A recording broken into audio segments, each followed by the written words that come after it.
දේශබන්දු මහත්තයා දැන් මේ දේශබන්දු මහත්තයෙක් දැන් වත්කම් මේවා පිළිබඳව තීරණයක් ගන්නවද දැන් සොයා ගන්නකම්?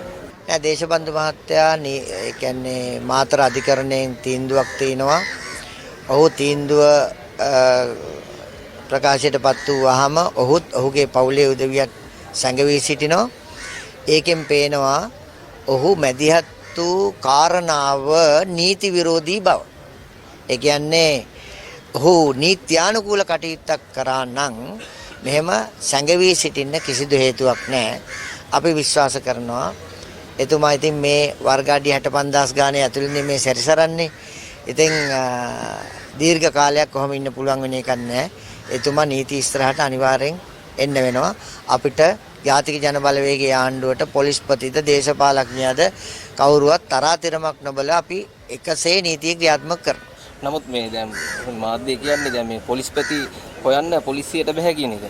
පොලිස්පති හොයන්න පොලිසියට බෑ. නමුත් ඒ සියලු උපාය උපක්‍රම දන්න කෙනානේ එයා. ඉතින් ඒ උපක්‍රම වලට අනුගතව එයා සංගවෙනවා ඇති. නමුත් ඔබටත් තේරෙනවා මේක හැමදාම කරන්න පුළුවන් සිද්ධියක් නෙවෙයි. ඊටාන ඔබ දිනකින් අපිට විශ්වාසයක් තියෙනවා ඔහු අපි අත්අඩංගුවට ගන්නවා. එතකොට මේ දැක්සල වෙනකොට ඉතින් ජනාධිපති රනිල් වික්‍රමසිංහ ගැන විවිධ චෝදනා කරනවා. දැන් අල්ජසීරාවෙන් මේ වුණා ඊට පස්සේ දැන් බොන්ටි වෙනවා ඒකට අසුනනවා එතකොට පාස්කු තියෙනවා ඒ තුනටම මේ රනිල් ජනාධිපතිතුමා මේ නම ගෑවිලා තියෙනවා. ඔව් මම දැක්ක අල්ජසීරා එකේ යන ගන්නවා ගිහිල්ලා නේද?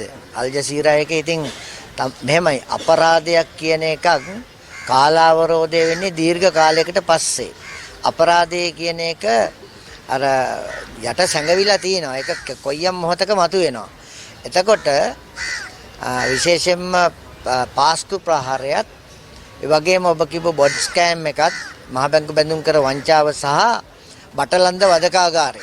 බටලන්ද වදකාගාරයට අදාළව තමයි ඔය අල්ජසීරා ප්‍රශ්නේ අහන්නේ. ඒ වාර්තාවේ කියවෙනවා කියලා රනිල් වික්‍රමසිංහ මේකට සම්බන්ධයි කියලා.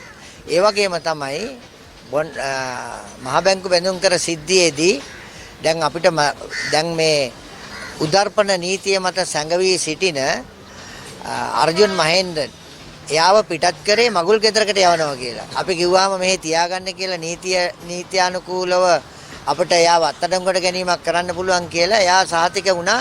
නෑ මගුල් ගෙදරකට ගිහිල්ලා අපි ආව ගෙන්න ගන්නවා කියලා. ඒවැ පිටිපස්සේ තියෙනවා අපරාධමය හැඟීමක්. ඉතින් ඒක නිසා ඔය කියන සිද්ධි තුනටම අදාළව රනිල් වික්‍රමසිංහ වගකී යුතු නම් මෙතෙක්කල් එයා සංගවී සිටියේ දේශපාලනයේ රශ්මියෙන්නේ. නමුත් දේශපාලනයේ රශ්මියෙන් එයා සංගවී සිටියට ජාතික ජන බලවේගයේ ආණ්ඩුව කාටත් එකසේ නීතිය ක්‍රියාත්මක කරනවා. ඔයගලන්ට පේනවා ඇති. තරාතිරම නොබලා ඔහු දේශපාලඥයෙන්ද ඔහු ඉහළ නිලධාරියෙක්ද කියන ප්‍රශ්නය තකන්නේ නැතුව ජාතික ජන බලවේගයේ ආණ්ඩුව එකට නීතිය ක්‍රියාත්මක කරනවා. ඉතින් අල්ජසීරා සිද්ධිය අපි බලමු. අල්ජසීරා වොයිස් කට් එකේ කාරණා අපි සැලකිල්ලට ගන්නවා. ඒ විතරක් නෙවෙයි ඔබ කියපු ඔය අපරාධ තුනම එකට තියලා අපි රනිල් වික්‍රමසිංහ මේකට වග කියන්න ඕන නම් වග කියන්න ඕන තත්ත්වයට අපි පරීක්ෂණ කටයුතු කඩිනම් කරනවා. ඔබතුමා එදා ලොකු කතාබහකට ලක් වුණා. ඔබතුමා මේ ඩ්‍රයිවර්ට මේ බූරුව කිව්වා කියලා. මේක පිළිබඳව ඔබතුමාට මොකද කියන්නේ? ආයි කියන්නත් බැරුණානේ මාධ්‍යට. මෙහෙමයි යම්කිසි මං ඒ වෙලාවේ අධිකරණයේ හිටියේ ඡන්දයක් දෙන්න ගිහිල්ලා නීතිඥ සංගමේ.